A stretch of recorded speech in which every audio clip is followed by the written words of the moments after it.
আসলে কি হয়েছে জানেন তো, ভারতবর্ষ তো এখন আস্তে আস্তে আগের থেকে মানে বুলক কার্ট ইন্ডিয়ার থেকে এখন আম, মঙ্গল গ্রহে যাওয়া ইন্ডিয়া হয়ে গেছে। এই চেঞ্জটা এত তাড়াতাড়ি ঘটেছে যে আমরা মেডিকেল সায়েন্সটায় সেই স্পেসটার সাথে অ্যাডজাস্ট করতে পারিনি বলেই এই প্রশ্নটা আসছে। কেন একটা বাচ্চা যখন ধরুন আপনার চোখের দিকে চোখে তাকাচ্ছে না, এবং তারপরে আপনি যেগুলো বলছেন যে মিশতে চাইছে না, স্কুলে গিয়ে অসুবিধা হচ্ছে, এগুলো না নানা কারণের জন্য হতে পারে। একটা সিম্পল উদাহরণ দিলে বুঝতে পারবেন। মনে করুন তার চোখে কোনো প্রবলেম আছে, হয়তো কনজেনিটাল ক্যাটারাক্ট, যেটা 6 মাস বয়স পর থেকে হয়তো ডেভেলপ করছে। মানে জন্মের সময় হয়তো চেক আপ করে সব ঠিকঠাক ছিল, পরের দিকে ডেভেলপ করতে শুরু করেছে, এটা আকচার হয়। এবং এই ক্ষেত্রেও কিন্তু বাচ্চার বিহেভিয়ারগুলো একই রকম হবে। আবার আমরা আজকাল শুনি অটিজম বলে একটা রোগের কথা, যেটা শুনলে সবাই খুব ভয় পেয়ে যায় যারা জানে। এটাও হতে পারে। সেরকমই স্পিচ অ্যান্ড ল্যাঙ্গুয়েজের নানান কারণের জন্য বাচ্চার কনফিডেন্স লো হয়ে যেতে পারে। বাচ্চার সিম্পল অ্যানিমিয়া বা থাইরয়েডের প্রবলেমের জন্য এটা হতে পারে। তো এত রকম যেহেতু ডিফারেন্সিয়াল ডায়াগনোসিস আছে, অর্থাৎ সম্ভাবনা এই রোগটার পেছনে অনেক রকম আছে, এই বিহেভিয়ারটার পেছনে অনেক রকম আছে। যেটা সম্ভব নয় সেটা হচ্ছে বাচ্চা এমনি এমনি করছে। বাচ্চা কোনো জিনিস এমনি এমনি করে না। কিছুদিন বাদে হয়তো আপনি একটা আপাত ইমপ্রুভমেন্ট অটোমেটিক্যালি দেখতে পেলেন, আপনি হয়তো ভাবলেন যে তাহলে বোধহয় ঠিক হয়ে গেল। সমস্যাটা কখন হয়? না, যখন স্কুল গোয়িং এজে গিয়ে পড়াশুনো করতে যায় তখন হয়। অর্থাৎ এইগুলোকে আমরা বলি রেকগনাইজড রেড ফ্ল্যাগ সাইন্স। মানে বাবা মা যে জিনিসগুলো দেখে ডাক্তারবাবুর কাছে যত তাড়াতাড়ি যাবে, তত তাড়াতাড়ি চিকিৎসাপ্রাপ্ত হয়ে তত তাড়াতাড়ি ভালো হয়ে যাবে।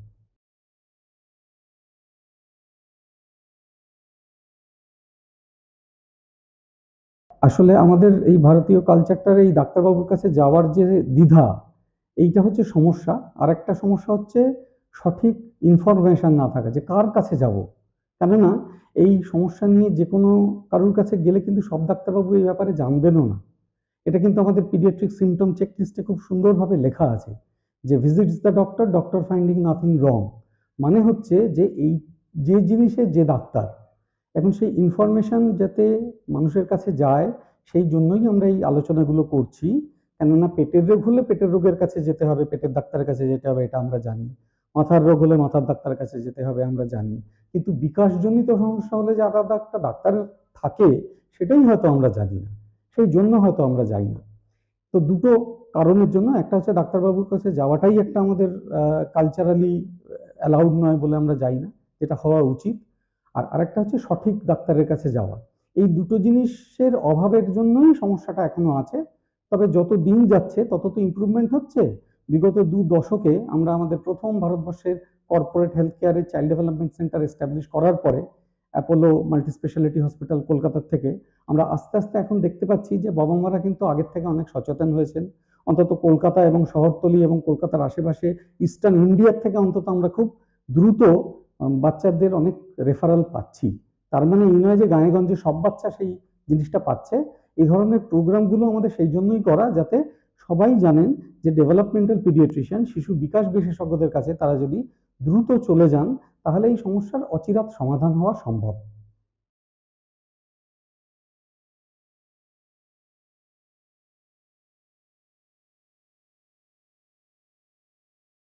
হ্যাঁ, সেইটা আজকে যেমন একটি বাবা মা তার বাচ্চাকে নিয়ে এসছে আমার কাছে, তার বাচ্চাটির বয়স 2.5 বছর।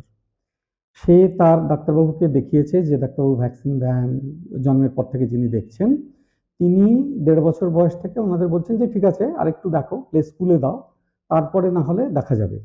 তো বাবা মা থাকতে না পেরে আমার কাছে চলে এসছেন 2.5 বছর বয়সে। তো আমরা বললাম যে বাবা মা ঠিক কাজই করেছেন, কেননা ডাক্তারবাবু লিখেই কিন্তু আবার পাঠিয়েছেন বাবা মা চাপে পড়ে। তো এই যে বাবা মা চাপ দিয়ে ডাক্তারবাবুকে দিয়ে লিখিয়ে নিয়েছেন, এটা অত্যন্ত মডার্ন কাজ করেছেন। বাবা মা সেটা জানেন না, কিন্তু এই কাজটা আমরা চাইছি বাবা মারা করুন। কেননা একবার 3টে বছর বয়স পেরিয়ে গেলে তখন ভারী সমস্যা হতে শুরু করে। কেননা ততদিনে রোগের বীজটা গভীরে চলে যায়। আমরা আজকাল ডিটেকশন করতে চাই, রিস্ক ডিটেকশন করতে চাই জন্মের পরে পরেই। আজকাল যেহেতু জন্মের পরে পরেই অটিজম আছে না নেই তার রিস্কটা মোটামুটি 60 থেকে 66% নিশ্চয়তার সঙ্গে মোটামুটি বলে দেওয়া যায় জন্মের পরেই, একটা সিম্পল ক্লিনিক্যাল টেস্ট করে। এর জন্য বাচ্চাকে ছুতেও হয় না, ফোটাতেও হয় না। একটা এমন সুন্দর ক্লিনিক্যাল অবজারভেশনাল টেস্ট আছে যেটা স্ট্যান্ডার্ডাইজ ভাবে করলে একটা অপটিমালিটি স্কোর বেরোয়। সেই স্কোরটা দিয়ে আমরা বলে দিতে পারি। সেই টেস্টটার নাম হচ্ছে অ্যাডভান্সড জেনারেল মুভমেন্ট বা প্র্যাকটিস অ্যাসেসমেন্ট। এই জিনিসটা আমরা যদি করতে পারি একবার, তাহলে আমরা রিস্ক ধরতে পারলাম।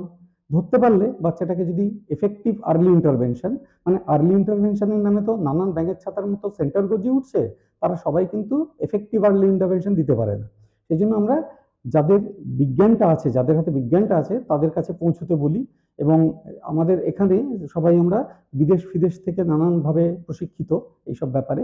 তো সেই ধরনের প্রশিক্ষিত লোকেরা কিন্তু এফেক্টিভ আর্লি ইন্টারভেনশন দিতে পারে, যেটা যদি ধরা পড়ে ওই বয়সে, তাহলে কিন্তু আর্লি ইন্টারভেনশনে 1-2 মাস 3 মাসের মধ্যেই তার অটিজম হওয়ার লক্ষণটাও পর্যন্ত চলে যায় এবং ভবিষ্যতে হয়তো ফিরেও আসে না সারা জীবনে।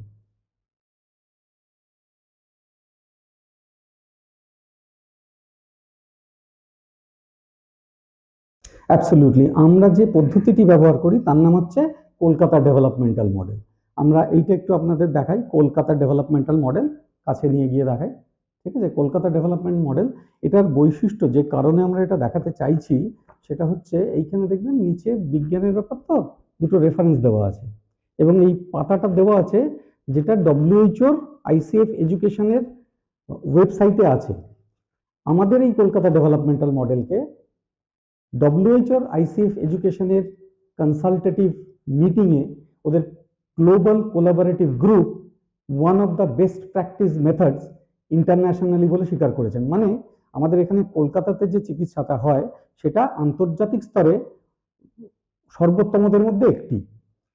কেন আমরা সেটা কেন বলছি, সেটা বলছি এইটার বেসিসে। বিজ্ঞান আমাদের বলছে there is an effective treatment for autism.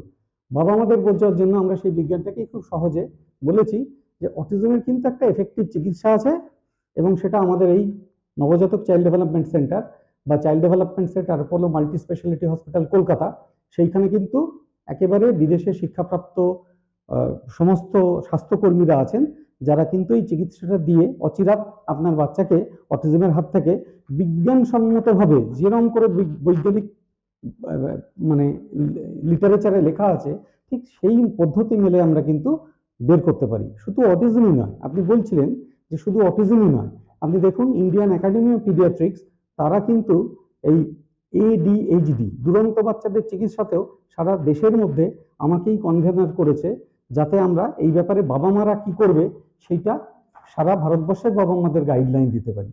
তো আমাদের এখানে এইটা একটা আছে যে আপনি যত তাড়াতাড়ি শিশুকে আনবেন তত সুলভে এবং তত সহজে আপনার শিশুর ভালো হয়ে যাওয়াটা আমরা ঘটিয়ে দিতে পারবো। আমরা ইউরোপিয়ান একাডেমি অফ চাইল্ডহুড ডিসেবিলিটির কনফারেন্স যেটা হয়, অ্যানুয়াল কনফারেন্স, যেটা বিশ্বে সর্বোচ্চ বলে মানা হয় চাইল্ডহুড ডিসেবিলিটির ক্ষেত্রে, সেই কনফারেন্সে আমরা প্রেজেন্ট করেছি আমাদের এই কলকাতা ডেভেলপমেন্টাল মডেল, যেখানে আমরা বলেছি যে দেখো আমাদের এখানে চিকিৎসা করিয়ে কিন্তু 85% বাচ্চা সম্পূর্ণ স্বাভাবিক স্কুলে পড়াশুনো করছে আর 5টা বাচ্চার সাথে, এবং তারা জীবনে ডাক্তার, ইঞ্জিনিয়ার, সমাজবিদ, জিওগ্রাফিস্ট, নানান দিকেই কিন্তু তারা সাফল্য লাভ করছে। এবং আমাদের এই এক একটি বাচ্চা কিন্তু শুধু যে পড়াশোনায় ভালো হয় তা না, তারা গানে, গল্পে, আবৃত্তিতে, স্পোর্টসে, সমস্ত দিকে তারা যদি সম্পূর্ণ সাফল্য লাভ না করে, আমরা সেটা কলকাতা ডেভেলপমেন্ট মডেলের একটা দুঃখের কথা বলে ভাবি। আমাদের শ্লাঘা হচ্ছে আমাদের বাচ্চাগুলোর হলিস্টিক ডেভেলপমেন্ট হয়। তারা যদি নির্বাক হয়ে ঢোকে তারা সবাক হয়ে ফেরে এবং আর 5টা বাচ্চার মতো করেই নর্মাল স্কুলে পড়াশুনো করে, নর্মাল বাচ্চাদের সাথে, নর্মাল বাচ্চাদের মতো। তো এইটাই আমাদের কলকাতা ডেভেলপমেন্টাল কৃতিত্ব, যে কারণে এটা আন্তর্জাতিক স্তরে এত মানে স্বীকৃতি লাভ করেছে।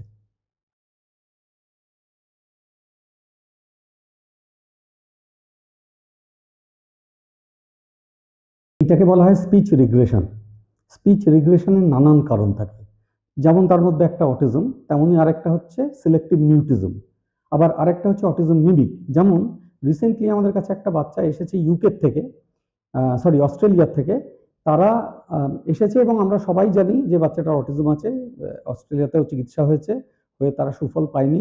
বাবা মা ভেবেছে দেশের ছেলে দেশে গিয়ে চিকিৎসা করালে, ভারতীয় ডাক্তারদের তো খুব সুনাম, দেখা যাক যে কিছু হয় কিনা।